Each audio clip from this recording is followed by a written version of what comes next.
මේ තනියම වීඩියෝ එක කරන හින්දා මම අත්‍යවශ්‍ය කාරණා ටික තමයි ඔයගොල්ලන්ට පෙන්නන්නේ. මේ වැදගත්ම කාරණා සෙට් එක තමයි මම ඔයගොල්ලන්ට පෙන්නගෙන යන්නේ. මේ එක අතකින් ෆෝන් එක අල්ලගෙන මේ තමයි වැඩේ කරන්නේ. ඉතින් මේ ඔළුවට ගන්න කියන එක තේරෙනවනේ. ඒ නිසා අපි බිත්තියට පොටි දැන් මම අර පැත්තේ ඇදලා තියෙන්නේ. ඇදගෙන එන ගමන් දැන් පොටි හැන්ද අල්ලන විදිහක් කියලා දෙන්න එපා.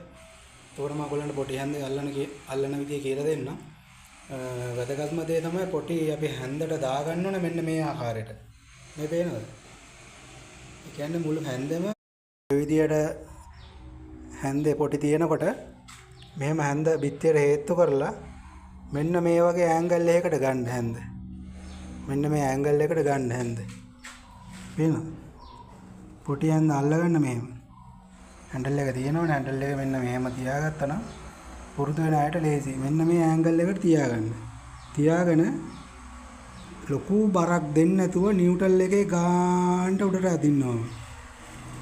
උඩට හරි උඩේ ඉඳන් පල්ලෙහාට අදින්නකො දැන් මම මේ පෙන්නන්න ඕන ඉඳන් වැඩේ කරේ. උඩේ ඉඳන් පල්ලෙහාට අදගත්තාම ලේසි. දැන් පේනවද? අර ලොකු ප්‍රමාණයක් වගේ ගුලියක් අපි පොටි හැන්ද මැද දාගෙන බලමු ඇදලා මොකද වෙන්නේ කියලා. අර විදිහටම අපි ඇන්ගල් කරගත්තා. ඕම මේක ඇද්දා.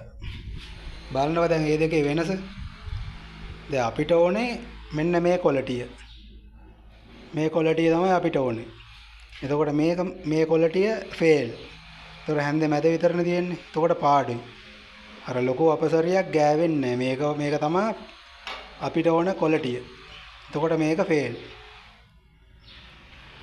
දැක්කනේ යාළුවනේ එකින් එකට කියලා දෙන්නම්. ඒ කියන්නේ අත්‍යවශ්‍ය කාරණා ටික තමයි කියලා දෙන්නේ. ඉතින් ඔළුවට ගන්න මේ කියන ටික අත්‍යවශ්‍ය කාරණා ටික.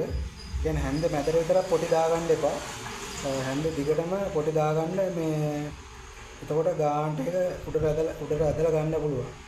ඒ පොටි හැන්ද සාමාන්‍යයෙන් දාගන්න විදිහත් මම ඔයගලන්ට පෙන්නන්නම්.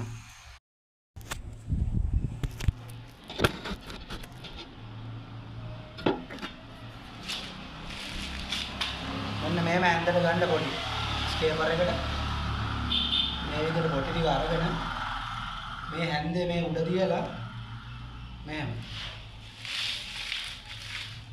තියලා මෙහෙම හැන්ද පාත් කරන ගමන් නවත්තන්න. තේරෙනවද? හැන්දේ දිගටම පොටි තියලා. එතකොට මේක බිත්තියට ඇප්ලයි කරාම හොඳට බලන්න. මෙහෙම තියලා